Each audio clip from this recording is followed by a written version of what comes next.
Hello everybody and welcome back for more Let's Play Banjo-Tooie. In the last episode, we entered Cloud Cuckooland, and we didn't really get to do much to get Jiggies, though. Basically, all we did was that we just, did some things, and, to just be able to go around the level a lot more, and that way there we'll have more access to a lot more Jiggies. But in this episode, we're going to be trying to gather as much Jiggies as possible, because, that's what we need to do at this point.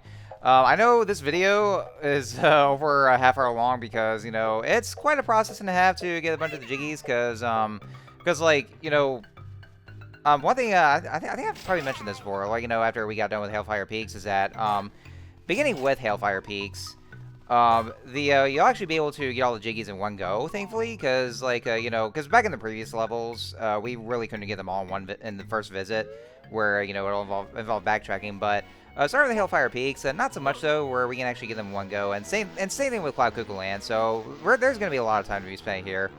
So yeah, it's going to be one long video for this here. Also, be very careful as you go along because for some stupid ass reason, that Zubba is right there on this ledge, or on these platforms. It's just so close to the ledge, and whenever you get hit by the Zubbas here, you'll get knockbacks, and it could be possible that you can actually get knocked off the platform. And then you fall to the level and then just fall down to your death. I fucking hate that. I hate that so much. I mean, for one thing though, it's not really as punishing though, thankfully, as with Banjo-Kazooie, because since they finally got rid of the life system, and you'll just respawn where you started though. So that's thankfully, so I'm thankful for that at least. But anyway, so since we had the main stop tutorial, we're gonna go up here and hello, Mr. Faye's got a challenge for us. Ah, there you are, Furball. Event 2 is a sack race. Find a sack from somewhere and race me to the finish line. Alright, well, we have the sack bag right here, so let's go ahead and use that. I see you have a sack, Furball. Fancy a little race across this thorny course? Yes, we'll race across the thorny course. Yeah, this is actually where the sack pack comes to play, so make sure you learn that first before you participate, because, obviously it's dangerous here, so... Alright, so yeah, with the sack pack, and then he's got his own potato sack, you can just go across the thorny path. And also, look at that, a shortcut, just right there in plain sight. Yeah, that's all you have to do. It's, a guaranteed win. Of course, if you want to challenge to actually go the actual way and just try to beat him, though. But I probably want a chance, though, because he could still win, because I think he's pretty fast, if I'm not mistaken. But yeah, just take the shortcut, and then there you go. There's your victory. Victory ensured. What? You must have cheated. You ain't won yet, Furball. See you around for Event 3. Yeah, as a matter of fact, we actually kind of did cheat. Well, you know what? I don't know who, well, he couldn't have, though, because, because that course was just right there. I mean, if he didn't want us to cheat, then why didn't you tell us beforehand that the shortcut was there, and you explicitly didn't even tell us not to take that shortcut? That's, literally right there, obviously, and, it's so tempting. It is very tempting for us to actually just, go across the thorny path to ensure a victory. So... yeah, so, why didn't you tell us that before, huh?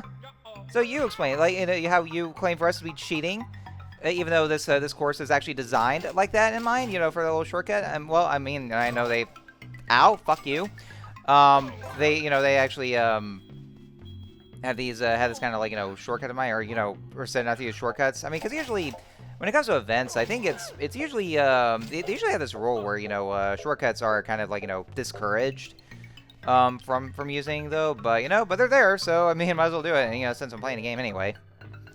All right, so for event 3, we're actually gonna need Kazooie for this one. So it's kind of like a split up into different kind of things. Event 1 was just having a Banjo-Kazooie together, just with a springy set of shoes, unless you want to do it with Kazooie herself. But yeah, event 2 is just with a Banjo alone with a sack pack, and then event 3, well, actually, well, even though it's, I mean, technically you probably could just try to go with Banjo-Kazooie together, but here's the thing.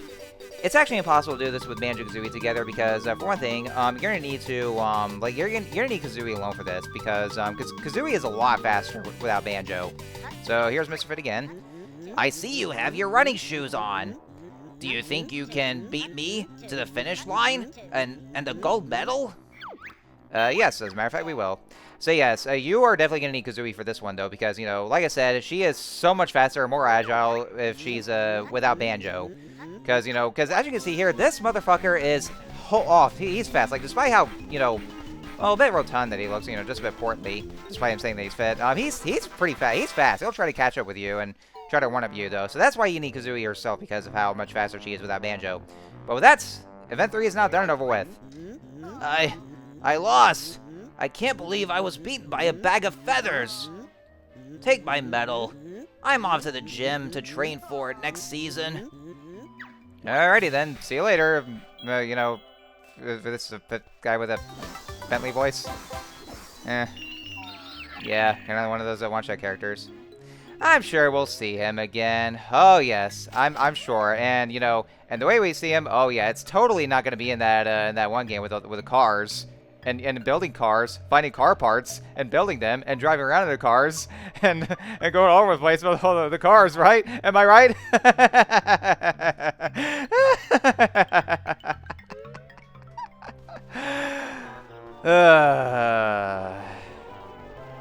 Anyway, so let's see. Next thing we're gonna do, I think what Past Me is gonna do next is, well, actually, I don't know how. I actually just, you know, just going out to get, well, yeah, at least I still don't really get fall damage though, because, you know, since I got the fall proof sheet on.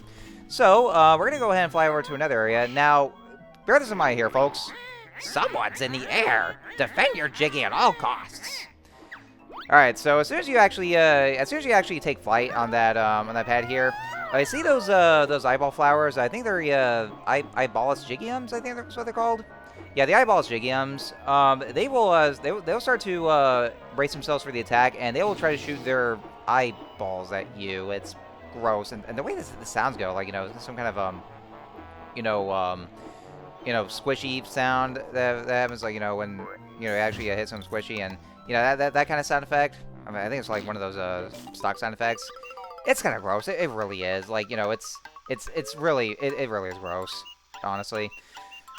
So yeah, as soon as you actually take flight, or when you're airborne, they will try to attack you. You know, just, you know, while you're flying around. And oh yeah, and there's another super dash switch. But yeah, as soon as you take flight, they will try to shoot at you, and you know, and their range is it's quite good too. So well with their aim, but you can actually still easily be able to dodge them. So, but you really do at least want to be careful in that instance.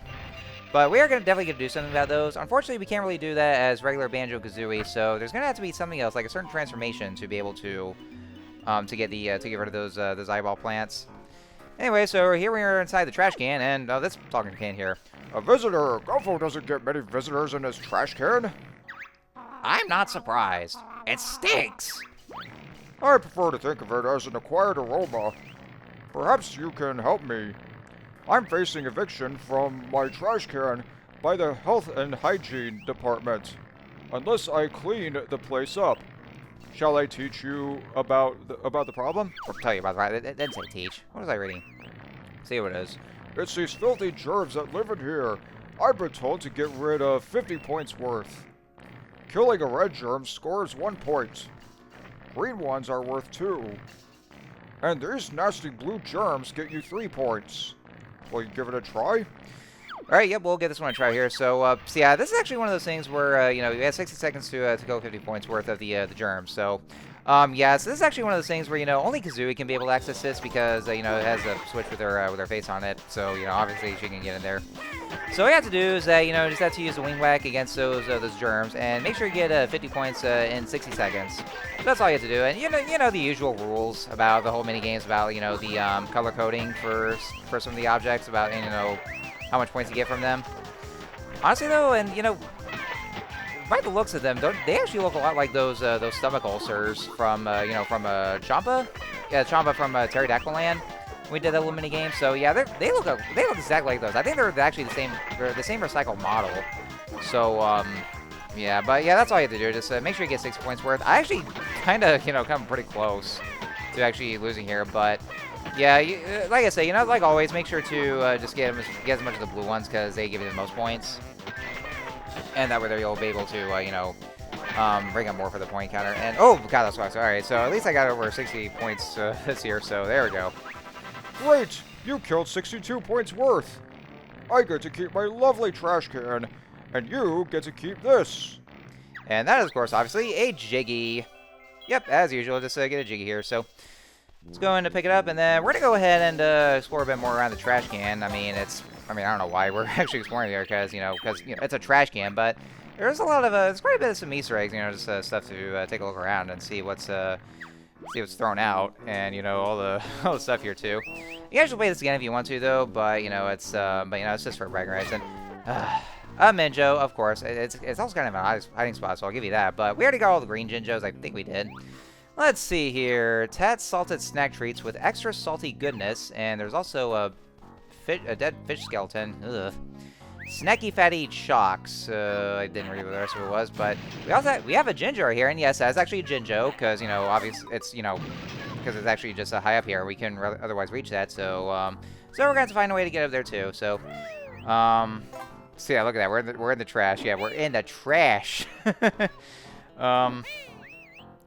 see what else I gotta say. Yeah, so. The only way to get to the Jinjo, though, is that you want to go inside that box of the box of those chips. Yeah, they're all supposed to be chips anyway, because yeah, the salt snacks. So yeah, they're definitely chips.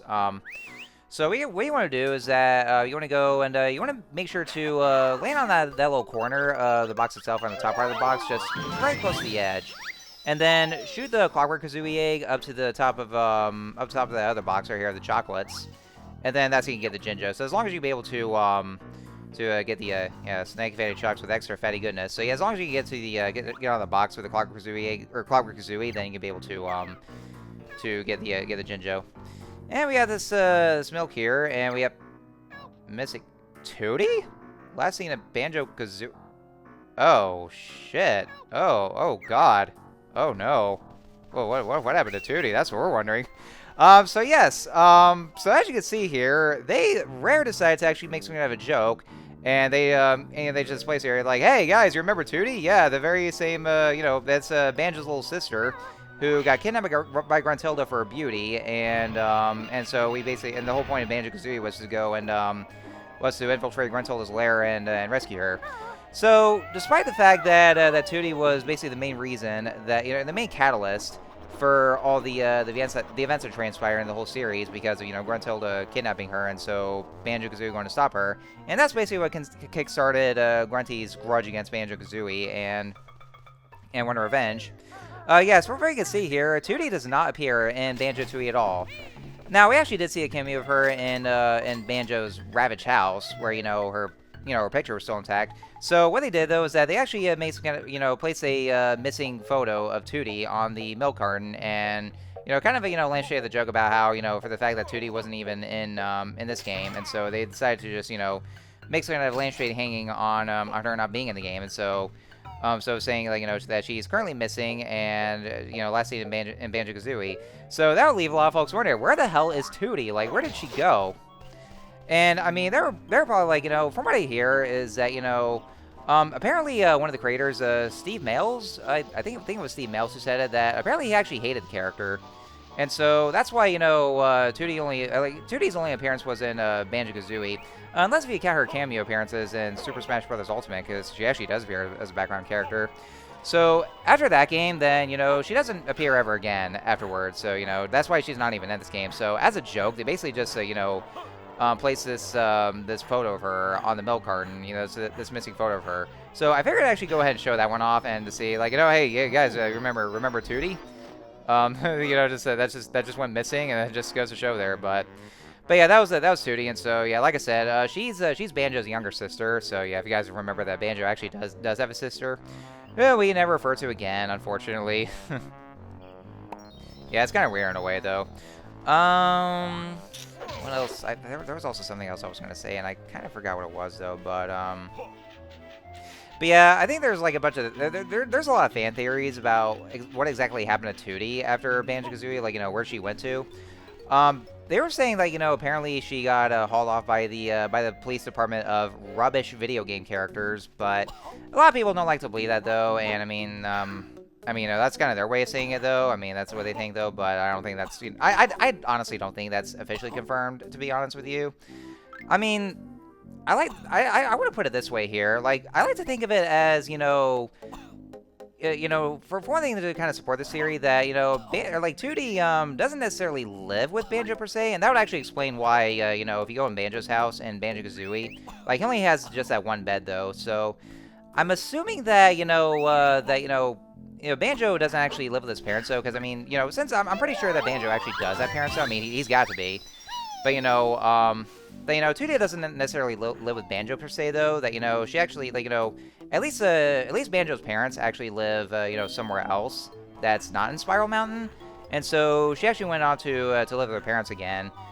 And so, you know, and that was at the point where, you know, Banjo actually does have his own house. So, you know, he's, you know, I'm pretty sure that he's actually moved out of his own parents' house and, you know, just lives on his own. So that would actually explain why he just has a bed, though. So I'm assuming that Tootie went out to live with her parents again, while, you know, Banjo's just stayed on his own, and, you know, and he doesn't necessarily live with his parents. So that's my only kind of fan theory. It's not really, I'm not really saying it's actually what happened, though, but that's actually what I like to think of this as. So anyway, so we were just inside that cheese wedge, and only Banjo can go in there, though, because there's those small little corridors that you actually have to use the shack pack to get into.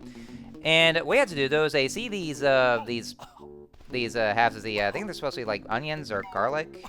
I think they're garlic, though, or some garlic pieces.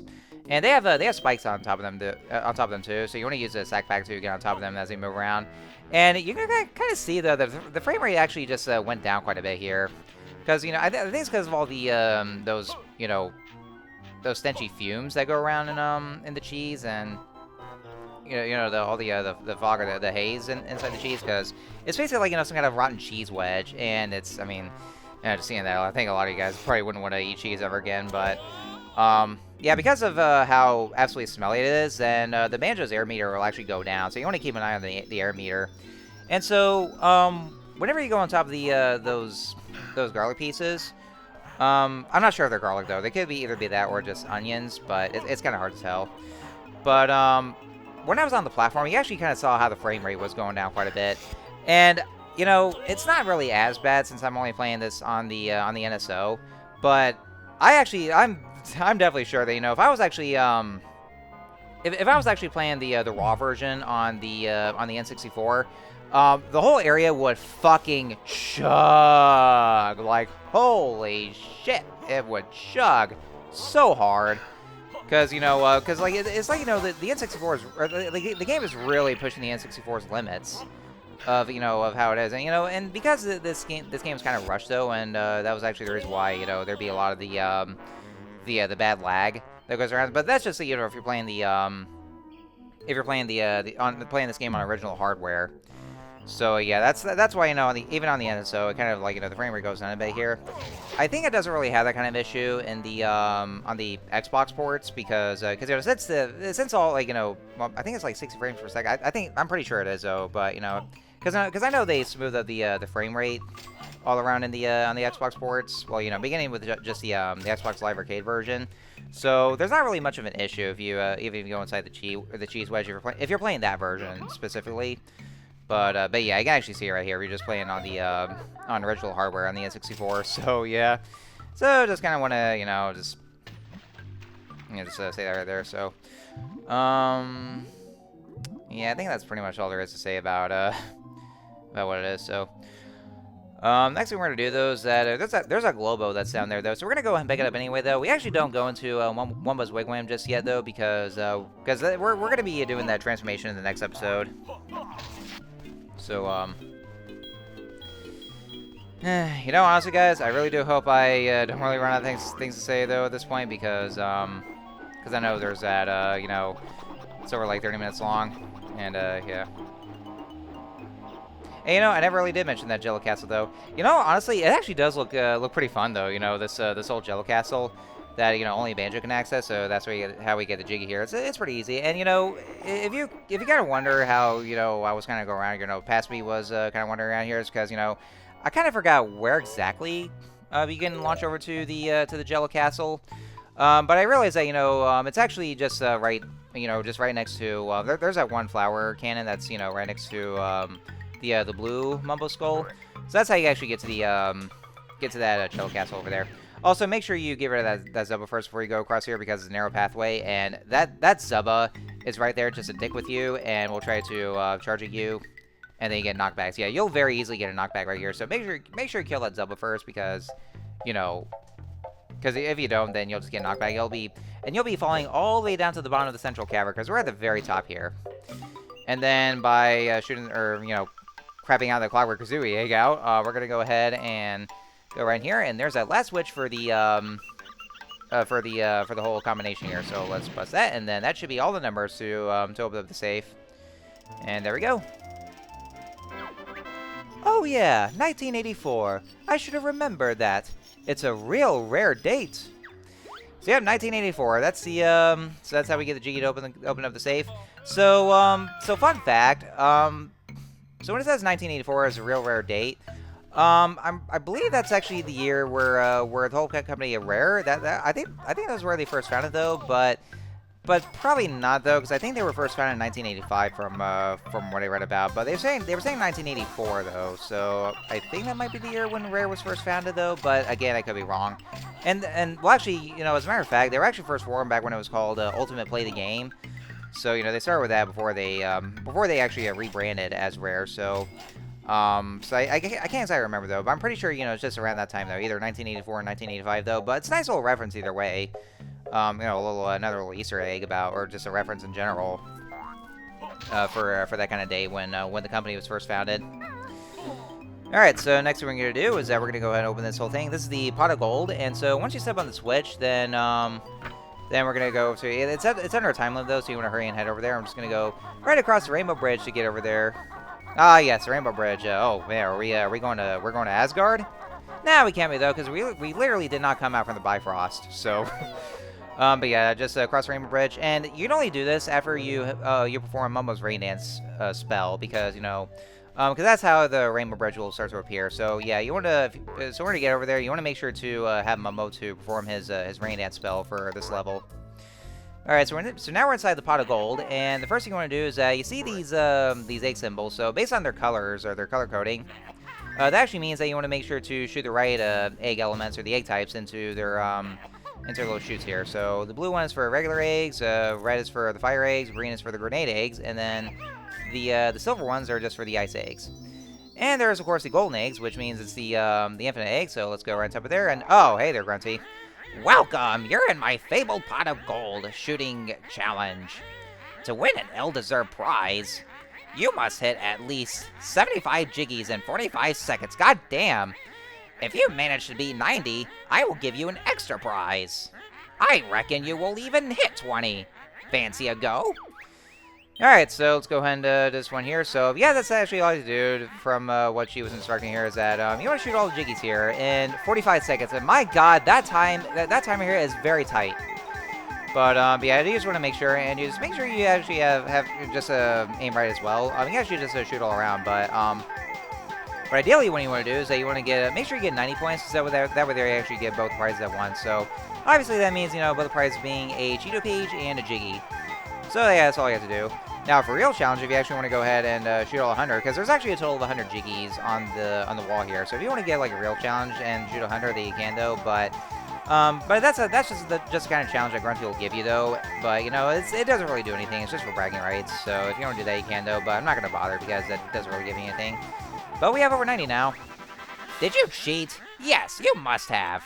You somehow hit 92 Jiggies and win first and second prizes at once. Alright, so yep, obviously that's Cheetah Page and the Jiggy.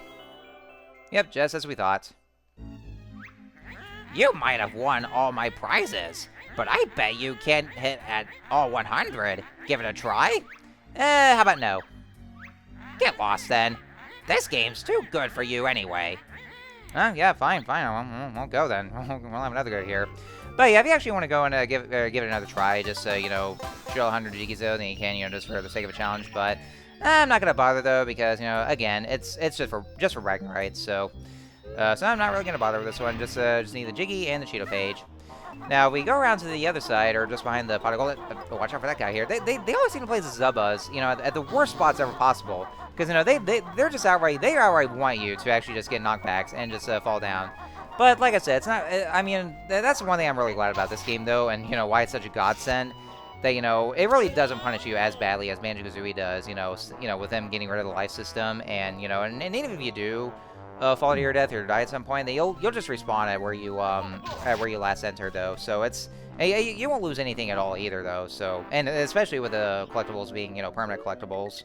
So, that's something I'm really thankful for about this game. That's one thing that's really one thing I really love about this game is because of that kind of aspect. So yeah, I'm really thankful for that. It's really just what was needed here too. And I guess it was the intended way though, because Banjo-Tooie is a pretty challenging game. So I guess that was kind of at least they kind of had that one in mind. So at least they had that as well for convenience sake. So I'm really thankful for that. So. Well, then I guess, that's just one more thing we have to do. Just one more mission before I end out this video. But, we're actually doing pretty well here. What I could have done, though, is that there was actually one more flower cannon that I actually wasn't able to find where it was, though. I think it was just, like, somewhere around this whole area, though. But I didn't really bother with it at all, though. So I just went ahead and just flew over to that area. That's actually where one was Wigwam is over there. So we'll be going over there in the next episode. But, I went ahead and used the fly pad anyway. There's supposed to be another flower cannon, but I just couldn't find it, though. So I figured just go fly over anyway. But, I'd say we're doing really good here. We're getting all the jiggies and all that. So, how bad can this be? What bad way can it be?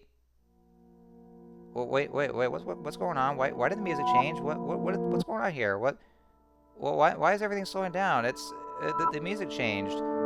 What's going on here? I don't understand. What's happening? What's happening here? It turned to menacing music instead of cheery music. What's going on? Well, why am I slowing down here? Why am I getting this feeling of dread? I'm having this dreadful feeling, and oh no,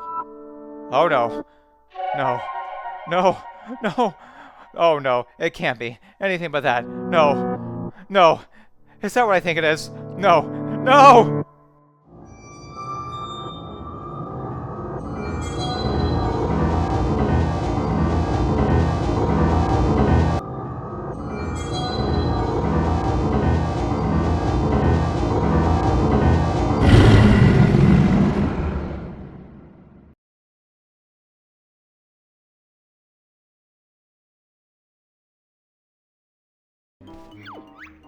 Hey, Banjo! It's that crazy Canary woman again. That's me. Now how about another race?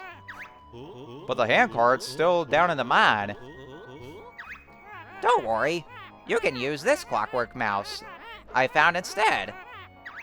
Clockwork mouse? Are you mad? Oh yes. Go on, jump on board and press A as fast as you can to power the mouse along. Okay.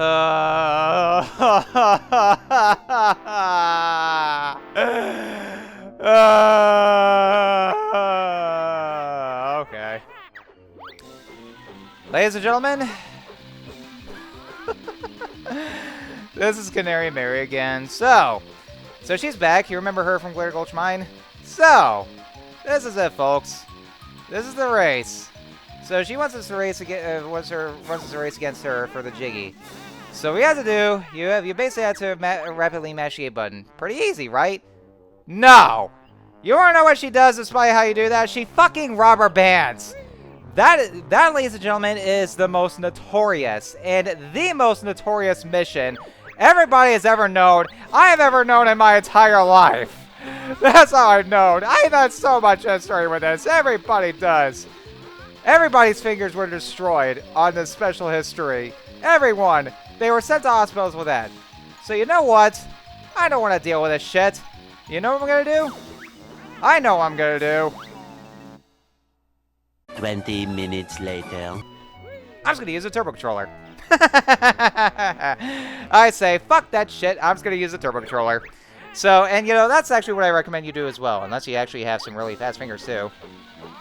And thank God the Nintendo Switch actually does have their own kind of turbo controller, so that way they're actually be able to sync it with my Nintendo Switch console and then just use that. And there we go. That's how the turbo controller comes to play. So activate that, then Banjo will actually just go fast at the speed of light. So about the Canary Mary race, yes, this mission in particular has such a history itself, and it's it's infamous, it's notorious. Many kids were sent to doctors because, you know, because how much it hurt their fingers and their thumbs. And they were so sore. You know, they get carpal tunnel. They weren't able to use their fingers ever again for drawing or anything else like that, or any other kind of, or as when they became adults, for kind of projects they had to do, work projects. So yeah. But we got the first race done, so that'll be the Jiggy. You beat me again. Yep, the usual prize will suffice. Don't be greedy, Kazooie. We won all her possessions in the mine. Oh no, you didn't. Look what I found up here. Yep, obviously enough, that's a Jiggy, but we're not done yet there, folks. We're so not done. I also found another papery thing. Hop on the mouse if you want to try and win it. And that's what we're going to do because, you know, just for the sake of getting a cheetah page and getting all the cheats and all that. So let's go hop on the clockwork mouse. But, you know, like I said, I still got the turbo controller to use. So, yeah. Oh, man, yeah. Everybody knows the Canary Mary race. Everybody knows Canary Mary herself and how, you know, she is an absolute menace to all of society, all of humanity. An abomination. And, you know, just a menace in general. Many people's lives had to be, you know, were affected just from that mission and that race alone. Just for how, you know, they have to rapidly match the A button. So, so aside from all the dramatization here, let me go and talk about the race itself. So, like I said, Canary Mary is very infamous for fucking rubber band AI. So, there is a strategy to this one, though. You want to make sure, you don't want to rapidly match the A button so fast, though, but you don't want to try to make sure just to keep up with her just enough, and then you'll be able to just, you know, be able to get through. It is recommended for a turbo controller, though, but yeah, make sure you get a rest, too, because of all that here. So that's actually what it is, though, but that's just rubber band AI, so, oh man, we're almost done with this here. Oh my god, oh man, all those stars are there. Oh my god, there she is! Oh man, she's gonna catch up to us, you know, because she will actually just catch up to you at some point because of rubber band AI, and just, you know, zoom right up there. So that's why. Oh man. Oh, we're almost there, guys. We're almost done. We're almost done. We're almost there. Almost there. Almost there. Oh my god. Oh my god, it's such a struggle. Oh my god. It's a struggle for this one. We're almost there. We're almost there. I don't want to do this anymore. I don't want to do this. Let me live. Let me live. Yes. Yes. Yes. Yes. We made it. Ha ha.